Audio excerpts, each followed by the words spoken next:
From the University of Oregon Portland campus in historic Chinatown, this is Don't Wait for the Quake, an hour-long live and interactive forum on earthquake preparedness. Presented by the University of Oregon School of Journalism and Communication in partnership with Oregon Public Broadcasting. Good evening, I'm Dave Miller, the host of Think Out Loud on OPB. Tonight you're invited to join our discussion with community members, public officials, first responders, educators, students, and a panel of experts. We're streaming video live on opb.org and simulcasting on the radio stations of OPB. The Northwest region was not often considered in discussions about earthquakes until recent years, when scientists began raising awareness that we are overdue for a potential disaster.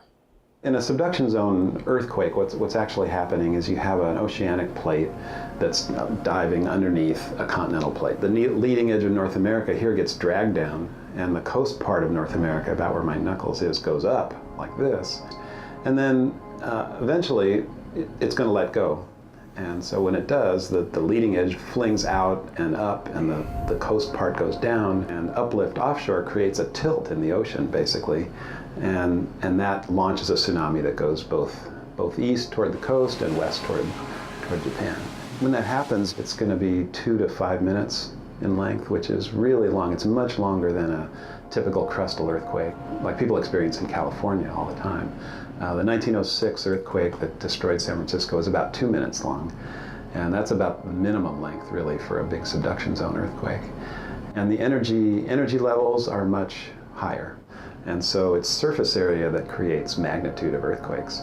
And so when you have essentially unlimited surface area, you have unlimited magnitude, basically. You get sort of weak crustal rocks and a slow sliding and bumping along. And so what people feel on land is they feel a little bit seasick, they feel rolling. You can see the earth is kind of, waves are moving and things like this. But you don't get the same sort of sharp snap, so it doesn't toss you into the next room. What I do, just look around at where you live and where you work, because wherever you are, when the earthquake happens, that's where you'll be. We have a lot to discuss tonight, but first I want to tell you how you can participate. In addition to Twitter, we're using Harvest. It's new mobile software designed to enhance tonight's conversation. Here is how it works.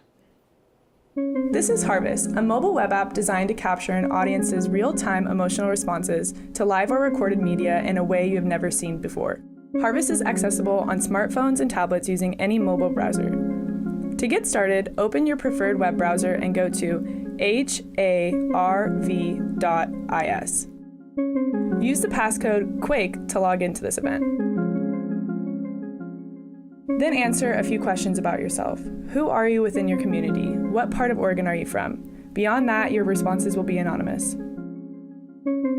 During the program, we will be showing videos produced by University of Oregon students.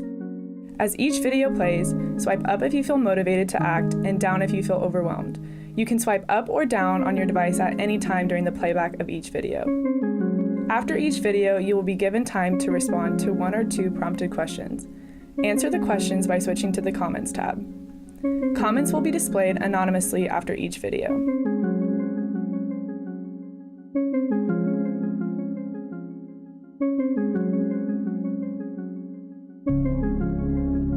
Now it's your turn. Log into Harvest now. Thank you for your participation and engagement. Before we begin tonight's discussion, please log on to Harvest now, click the third tab, and answer this question. On a scale of 1 to 5, with 5 being most prepared, how prepared do you feel to respond to an earthquake?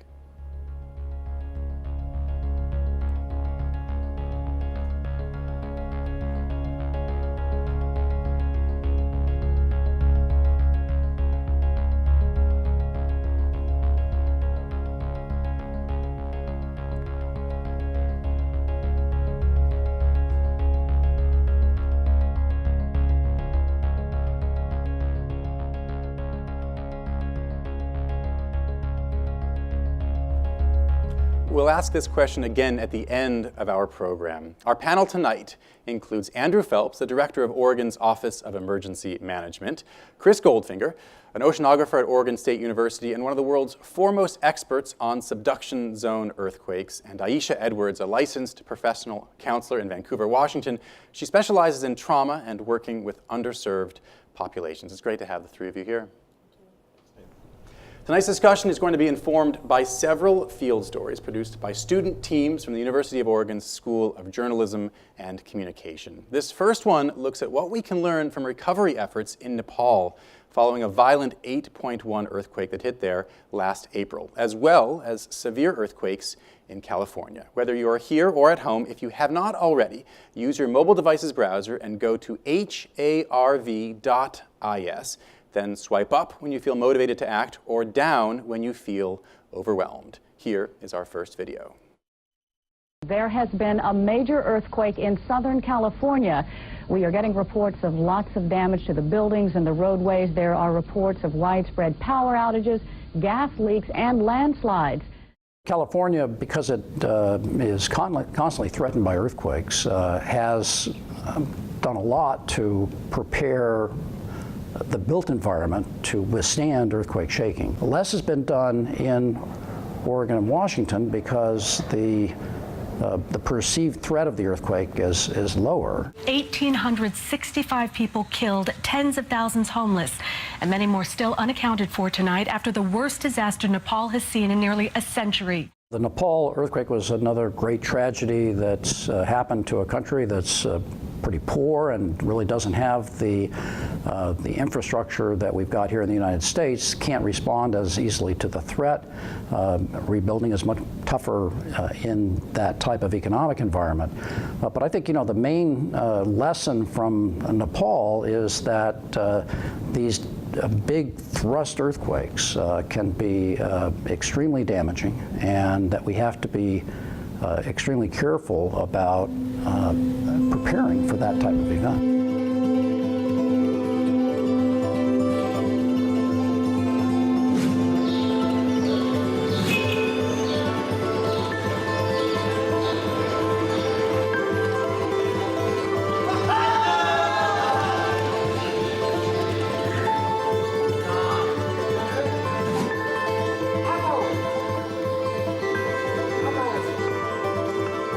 This Basantapur area, this is the main area of Nepal.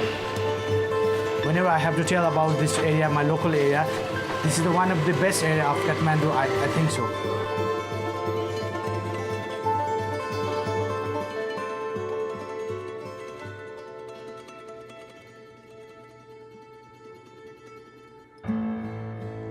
All the temples of this area will collapse, all the houses of this, almost all the houses of this area will collapse. Around 90% of these areas, houses are being cracked. In my school, in my college, they teach me like that. If you have an earthquake, you have to run away. But at that time, I can't. It's taking like a hell.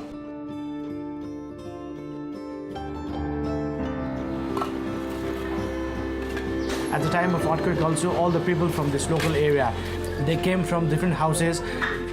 So some of them gave money, some of them gave food. Those who don't have food and money, they help by their manpower. They used to, at that time, all the young people, there was no religion, no Muslim, no Christian, no Hindu. All the Nepali people helped each other. At that time, we were only the people.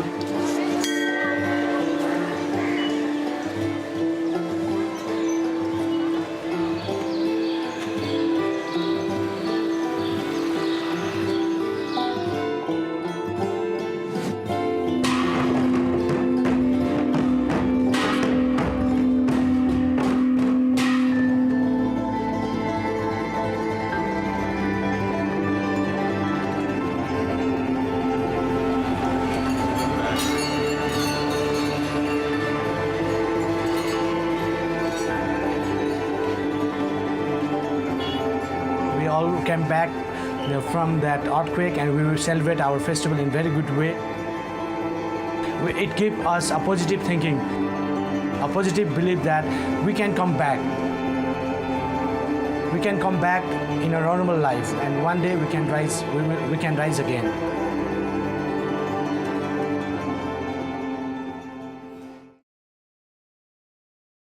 U of O journalism students covered a recent disaster relief trial in Portland where teams trained with bicycles on how to assist people in need. Once again, use Harvest to swipe up when you feel motivated to act or down when you feel overwhelmed as you watch this next video.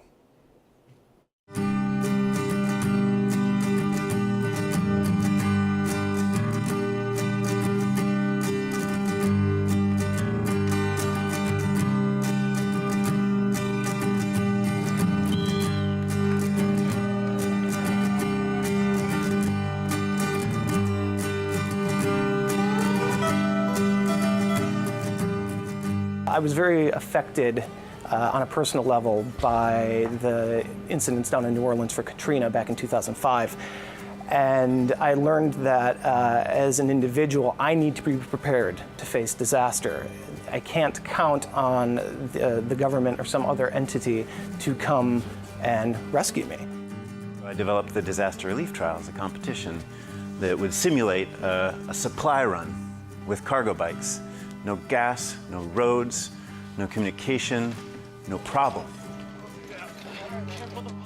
I like to describe the DRT as a cargo bike obstacle course and challenge race. And every year riders can expect a long course, so maybe 30 miles. They can expect to overcome certain challenges like debris, like a water challenge, like a mechanical challenge. And all of those are to simulate what they might face in an actual post-disaster scenario. So for us, that's the earthquake.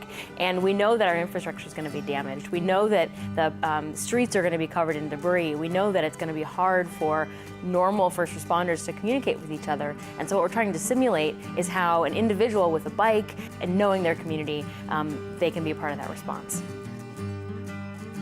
I need to prepare. I need to be able to know how I'm going to take care of myself and my family. And now with cargo bikes, we can actually carry supplies and families and anything we need to not only help ourselves, but to help the community.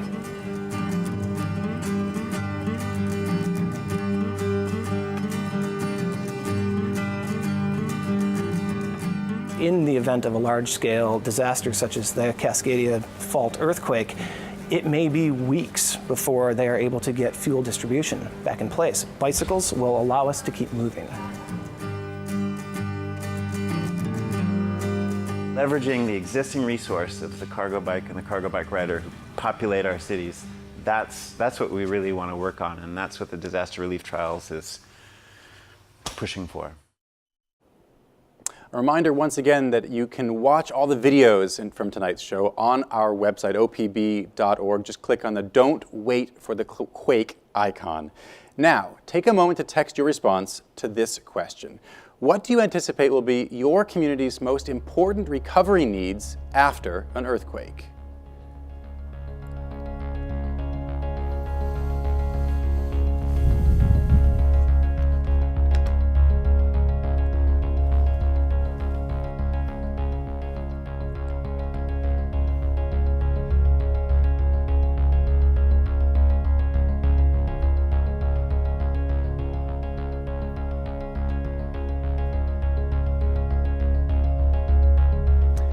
Andrew, please tell us about the responses. I guess it's not, if I were to compare the previous video on the Minutemen as well as the one with the bike trials, I would say that there was a sense of a bit more empowerment on the bike trial one. It feels like my sense would be that there's a little bit more of an access to be able to do that. So I can kind of see how that visually is represented. In terms of the narrative of the video itself, you'll notice that there was a lot of sort of opening shots. So you can anticipate the fact that there wouldn't be any responses at that particular time, as opposed to the two original videos where they're really kind of emphasizing the challenges on the front end of the video. Not the case for the third. Dave? Andrew, thanks very much. Chris, can you just give us a reminder of what our streets might look like after this quake? Here we have these bicyclists who are practicing riding cargo bikes around the streets of Portland. What might those streets look like? Well, it might not go quite as easy as it looked in the video. We have a lot of areas, especially down by the waterfront in Portland, if you use Portland as an example, that will have liquefaction. So the streets will start to sort of laterally spread toward the river, and the pavement may well break up in places like that. On the other hand, places away from the waterfront probably won't have that and will do pretty well. So the cargo bike thing will work well in some places, but not in others. And there'll also be down power lines and things like that to clear. So it might not work right away, but might be a little bit further down the road. Andrew, when we're looking at such massive destruction and disruption to our lives, it seems like this one small thing of a group of Portlanders once a year getting together to do a race/practice cargo bike ride, it seems like such a small early response to a disaster, or a way to prepare for a disaster. Is that an unfair way to categorize it? I think it is. I think every little component of preparedness, it's a small step, but it ultimately works towards that bigger picture of being prepared for whatever type of an emergency we face, whether it's an earthquake, a flood, a wildfire, or another human-caused type of a disaster. We talk about being prepared for up to 2 weeks following a Cascadia subduction zone earthquake and tsunami. That can be a lot to try to tackle at once. We've got families obviously in Oregon and across the country that struggle to put food on the table tonight for dinner. We're telling them to have 2 weeks of emergency food. That maybe is unrealistic for some folks. But think of the things that we can do and the things that we already have is a huge part of preparedness. Oregon, we've got a lot of folks that like to be outdoors. The things you have for camping and hiking and being outdoors, those can serve double duty during an emergency and disaster. I think we find there's a lot of things we have lying around the house that can be beneficial, and we need to think a little bit more creatively, I think, about how we're preparing. It's not going to a big box store and spending $500 on an emergency kit. It's looking around at some of the resources you already have and trying to find ways to utilize those to your advantage during an emergency. You brought up some important points there about money and class and preparedness that I want to return to, but we have a question from the audience I'd love to hear. Go ahead. Hi, my name is Nancy D'Anzillo. One of the scenarios I imagine when the earthquake hits is what I'm going to do to try and get home, if at all. I work on the west side and I live on the east side. Are any of the bridges going to remain standing? Is that likely?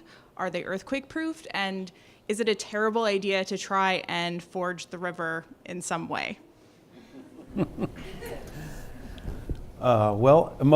bridges probably won't be up. There might be the new pedestrian bridge might be up.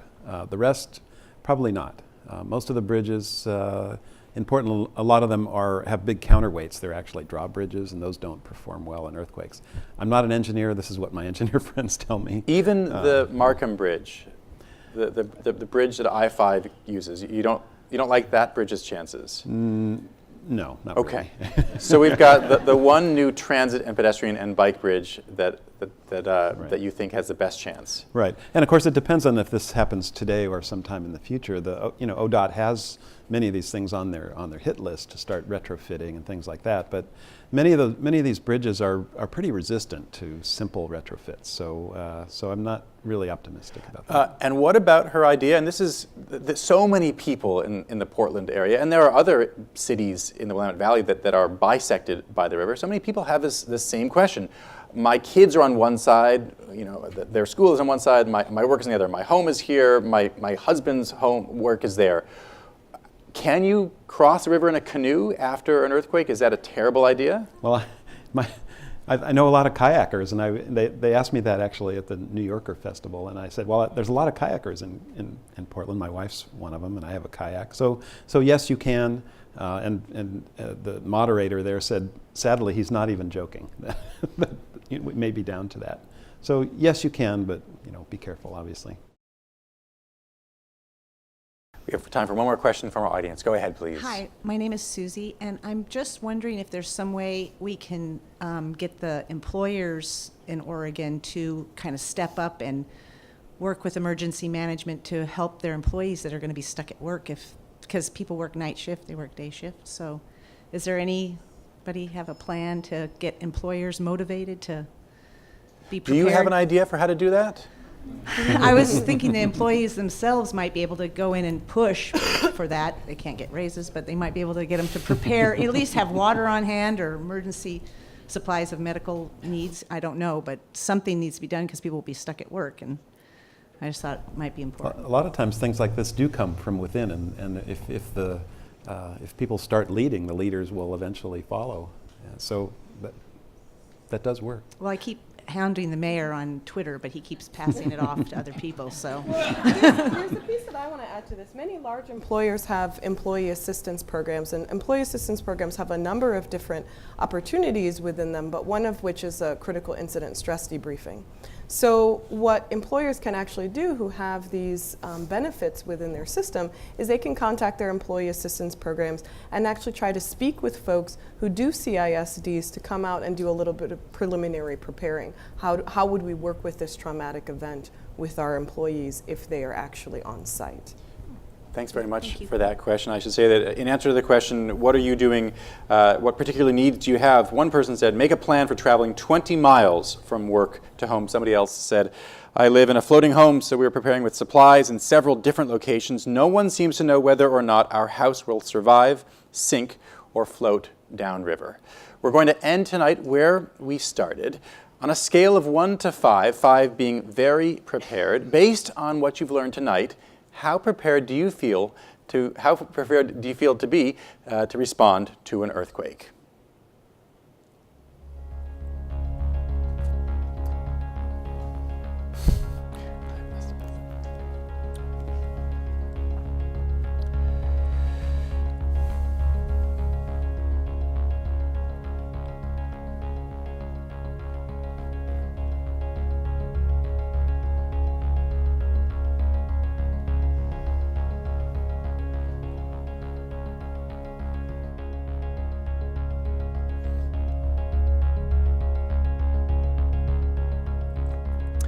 While Andrew tabulates the responses, I want to know what stood out to the three of you tonight. What big themes really made an impression on you? Andrew first. I think the question that came up about what does my community look like, I think like so many things, we know maybe in our head what the definition of our community is, but it's not a universal definition by any stretch.